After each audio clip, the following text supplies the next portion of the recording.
The Little Match Girl by Hans Christian Andersen. It was terribly cold and nearly dark on the last evening of the old year, and the snow was falling fast. In the cold and the darkness, a poor little girl with bare and naked feet roamed through the streets. It is true she had on a pair of slippers when she left home, but they were not of much use. They were very large, so large indeed that they had belonged to her mother, and the poor little creature had lost them in running across the street to avoid two carriages that were rolling along at a terrible rate. One of the slippers she could not find, and a boy seized upon the other and ran away with it, saying he could use it as a cradle when he had children of his own.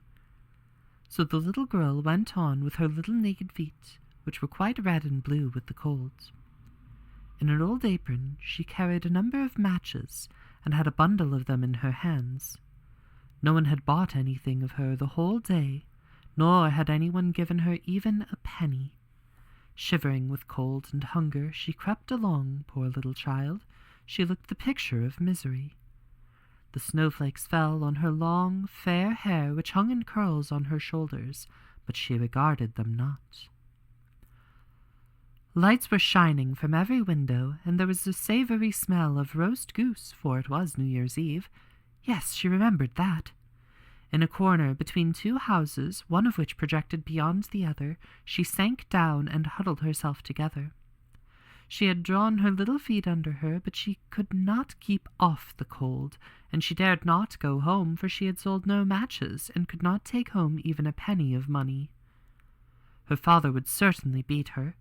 Besides, it was almost as cold at home as here, for they had only the roof to cover them, through which the wind howled, although the largest holes had been filled with straw and rags.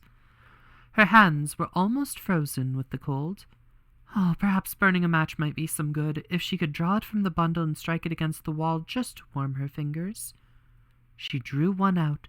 Scorch! How it sputtered as it burnt!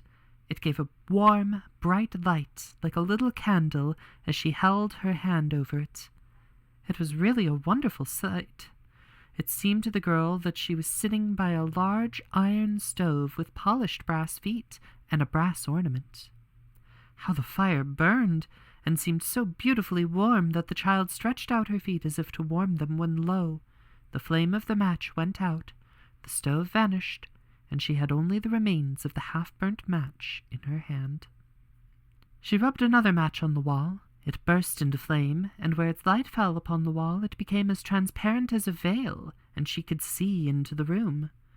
The table was covered with a snowy white tablecloth, on which stood a splendid dinner service and a steaming goose, stuffed with apples and dried plums. And what was still more wonderful, the goose jumped down from the dish and waddled across the floor, with a knife and fork in its breast to the little girl. Then the match went out, and there remained nothing but the thick, damp, cold wall before her. She lighted another match, and then she found herself sitting under a beautiful Christmas tree. It was larger and more beautifully decorated than the one which she had seen through the glass door at the rich merchant's. Thousands of tapers were burning upon the green branches, and colored pictures like those she had seen in the show windows looked down upon it all. The little one stretched out her hand toward them, and the match went out. The Christmas lights rose higher and higher till they looked to her like stars in the sky.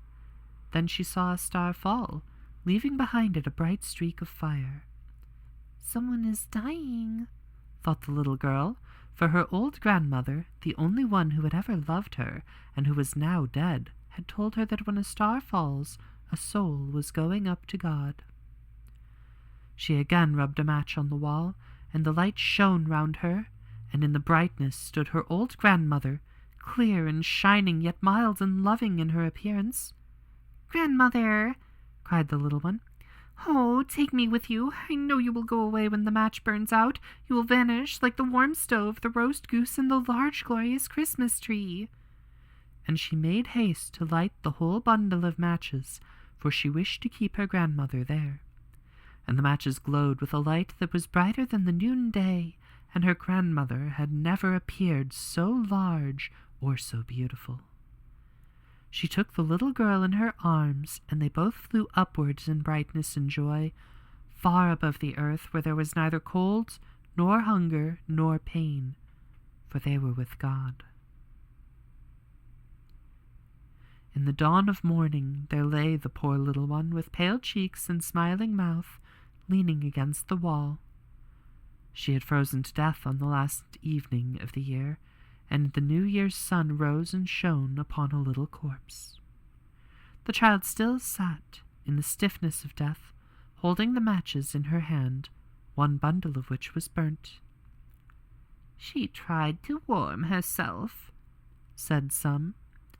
No one imagined what beautiful things she had seen, nor into what glory she had entered with her grandmother on New Year's Day.